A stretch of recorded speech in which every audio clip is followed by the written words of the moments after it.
Hello guys, welcome to Pronouncist, your pronunciation guide. Today we will learn how to pronounce the word shown on the screen, fasciitis. Both US and UK have the same pronunciation of this word, fasciitis. Now read the syllables shown on the screen naturally. Fa, she, I, tis.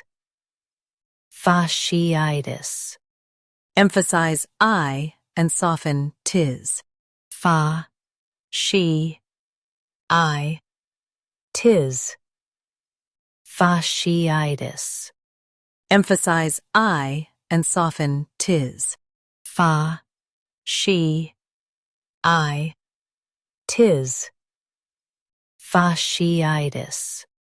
Emphasize I and soften tis. Fa, she, I, tis. Fasciitis. Practice repeatedly and you'll soon be able to say this word perfectly. The best way to practice is to repeat the syllable multiple times. The meaning of the word is inflammation of fascia. Try repeating this word several times to improve your pronunciation. We post daily videos on useful and commonly mispronounced words to help you speak clearly and confidently. Like this video and subscribe to Pronouncist for more pronunciation guides. Thanks for watching us.